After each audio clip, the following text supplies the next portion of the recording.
And I am sure कि मैं जो बात आज करने वाला हूँ ये आपकी ज़िंदगी में बहुत प्रभाव डालने वाला है, और ये बहुत ही आपके लिए बहुत नई चीज़ होगी, पर आप गुज़रते हर दिन हैं, पर इस पे चूँकि हम समझ नहीं पाते, हमारे अंदर अभी वो समझ डेवलप नहीं हुई है, इसलिए वो क्यों होता है और उसको कैसे रोका जाए या कैसे उसको मैनेज किया जाए वो हम नहीं समझ पाते। तो मैं फिर से एक बार इंट्रोड्यूस करूँगा अपने आप को। मेरा नाम मोहम्मद हलीम है और मैं एक लाइफ स्किल कोच या मोटिवेशनल स्पीकर हूँ, और आज मैं जिस मुद्दे पर बात करने वाला हूँ वो बहुत ही गहरा है, मेरे हिसाब से आप लोगों के लिए बहुत ही गहरा है। वो है इमोशनल इंटेलिजेंस, जिसको EQ भी कहते हैं, IQ और EQ। हर चीज़ आजकल जो है वो एक रोबोटिक हो गई है, मतलब हमारी लाइफ भी काफ़ी हद तक रोबोटिक हो गई है, और एक ह्यूमन टच जो है, जो मैंने महसूस किया है कि ह्यूमन टच हम लोगों के अंदर से मिसिंग है। हम लोग मशीन से इतना जुड़ गए हैं कि हम खुद भी मशीन बन गए हैं। एक जैसे लूप में हम फंसे हुए हैं, उस लूप में इस तरह से उलझे हुए हैं कि हम अभी कभी खुद को फील ही नहीं कर पाते कि मैं एक इंसान हूँ, और let's connect as a human to someone else, to anyone. तो इस तरह से हमारी फीलिंग जो है वो कहीं ना कहीं खो गई है, जो एक बेसिक फीलिंग होनी चाहिए वो खोई हुई है। और इमोशनल इंटेलिजेंस का मतलब यही होता है कि आप अपने इमोशंस को, आपकी जो भावनाएं हैं उनको पहली चीज़ तो समझ सकें, आप सेल्फ अवेयर हो सकें कि मैं किस बात से किस तरह से अफेक्टेड होती हूँ, कौन सी बात किस तरह से मुझे प्रभावित करती है, और वही प्रभाव एक्शन का कारण बनता है।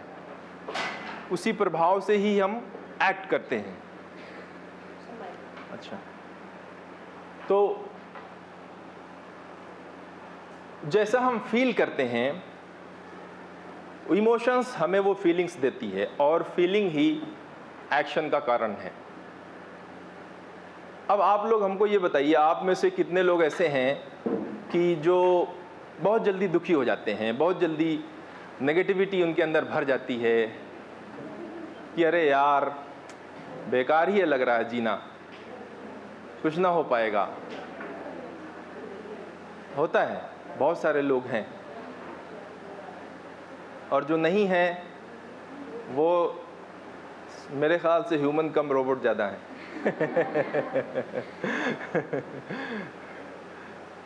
नहीं, ये तो मजाक था, पर ये है कि कुछ लोग जल्दी ट्रिगर, वो इमोशन जल्दी ट्रिगर होता है किसी में, किसी को छोटी सी बात ट्रिगर, एक छोटा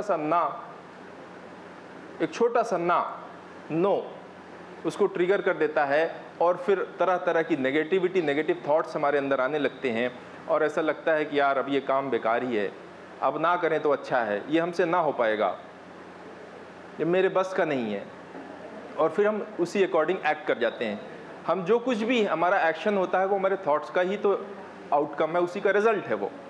हमारा एक्शन हमारे थॉट्स का रिजल्ट है, क्योंकि हमारी बॉडी जो है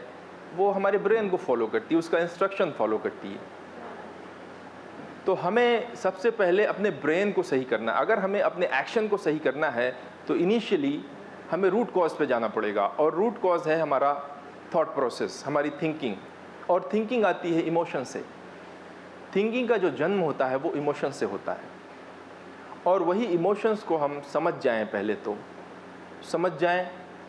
और उसको मैनेज करना सीख जाएं, और फिर उसको अकॉर्डिंगली एक्ट कराना सीख जाएं,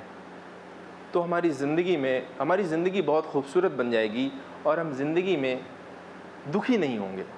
कारण तो बहुत आएंगे, पर वो हमें अंदर से दुख नहीं दे पाएंगे, वो हमें अंदर से दुखी नहीं महसूस करा पाएंगे। हम महसूस ही तो करते हैं, और उसी में खो जाते हैं, और फिर सुसाइड करने तक का ख्याल आने लगता है कि यार मर जाना ही ठीक है, ऐसे जीवन का क्या फ़ायदा, यार आओ ख़त्म कर लेते हैं। इस तरह के ख्याल आते हैं, बहुत आते हैं। तो अब सबसे पहला सवाल यही उठता है कि हम इमोशंस को कैसे पकड़ें, कि कौन सा सिचुएशन किस तरह के इमोशंस मेरे अंदर ट्रिगर करता है, जिससे मैं ये सोचने लगती हूँ कि यार अब जीवन का कोई अर्थ नहीं है, जीवन व्यर्थ है, इसको ख़त्म कर दिया जाए या इस काम को छोड़ दिया जाए, गिव अप कर देते हैं यार, चलो अब पढ़ाई छोड़ देते हैं, चलो 2 इंटरव्यू में फेल हो गए, अब नहीं करते हैं यार, नहीं हो पाएगा मेरे से, घर में इतनी फाइनेंशियल क्राइसिस है, पैसे की दर दर पे प्रॉब्लम है,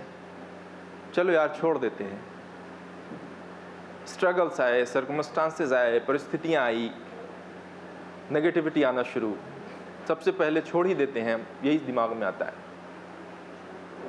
और छोड़ना कभी किसी चीज़ का हल नहीं है। अगर आपने छोड़ने का पैटर्न डेवलप कर लिया अपने अंदर,